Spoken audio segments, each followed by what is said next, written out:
Iran के हमले में भारतीय नाविक की मौत का जो पूरा मामला है उसको लेकर विदेश मंत्रालय ने ईरानी राजनयिकों को तलब किया है। डिप्टी चीफ ऑफ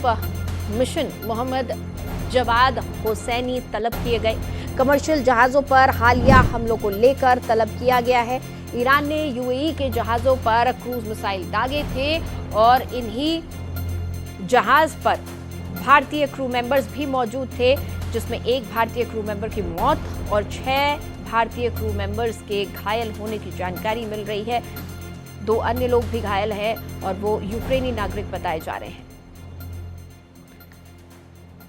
और इस पर बातचीत के लिए मेरे वरिष्ठ सहयोगी कृष्ण मोहन शर्मा हमारे साथ जुड़े हुए हैं फोन लाइन पर, उनसे बातचीत करेंगे। कृष्ण मोहन शर्मा जी, जिस तरह से अब ये एक के बाद एक हमले हो रहे हैं, ये तो साफ है कि बहुत जल्द एक बार फिर टेंस सिचुएशन खड़ी होने वाली है और शायद इस बार पिछली बार से ज़्यादा आक्रामक हमले हो रहे हैं, ज़्यादा बुरे हालात हो सकते हैं इंटरनेशनल मार्केट के और इस युद्ध के।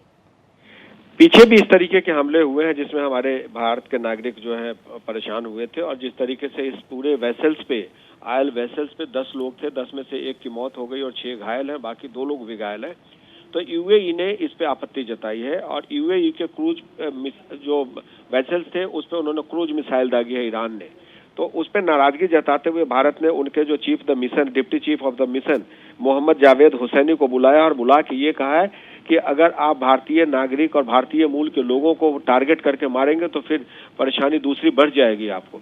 इस पे जो एमईए से जानकारी मिल रही है कि एमईए ने ये भरोसा जताया है कि हम इस बात का ध्यान रखेंगे और ये टारगेटेड नहीं था, ये बाय मिस्टेक है, कि कम्युनिकेशन एरर है और जो हमारे पास इनपुट आया वो गलत है, उसकी वजह से ये हुआ है। और उन्होंने भरोसा जताया है कि हम आगे ऐसा नहीं करेंगे और इस बात का ख्याल रखेंगे कि ईरान, इजराइल और अमेरिका के जो युद्ध चल रहे हैं उसमें भारतीय मूल के किसी भी व्यक्ति का कोई नुकसान ना हो। कृष्ण मोहन शर्मा जी, लेकिन क्या ये मुमकिन है कि इस तरीके से ये शिप्स को छांट कर, देख कर सिलेक्टिव अटैक्स किए जाए, क्योंकि भारत के जो नाविक हैं वो दुनिया भर की शिपिंग कंपनीज में काम करते हैं।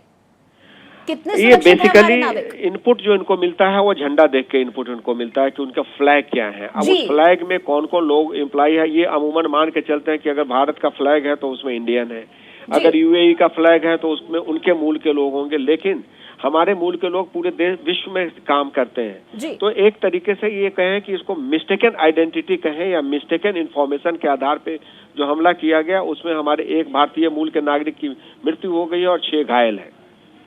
जी कृष्ण मोहन शर्मा जी, इस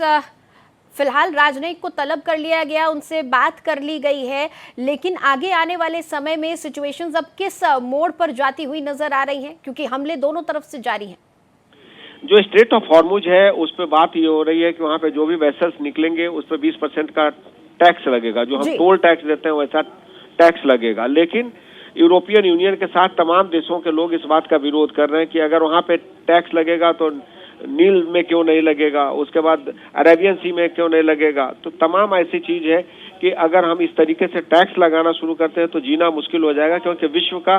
1/3 व्यापार जो है वो समुद्र मार्ग के रास्ते होता है। तो ये टैक्स लगाना थोड़ा मुमकिन नहीं लगता है, लेकिन अमेरिका में आप जानते हैं कि वहाँ पे जो उनके राष्ट्रपति कहते हैं वही होता है। लेकिन फिलहाल जो तनातनी का माहौल है उससे उम्मीद की जा रही है कि हमारा फिलहाल इंटरेस्ट ये है कि हमारे भारतीय मूल के लोगों का नुकसान नहीं हो, और भारत ने स्ट्रांग ऑब्जेक्शन जता के और जो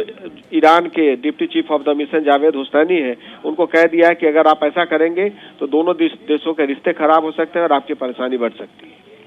चलिए, बहुत शुक्रिया कृष्ण मोहन शर्मा जी इस पूरी बातचीत के लिए।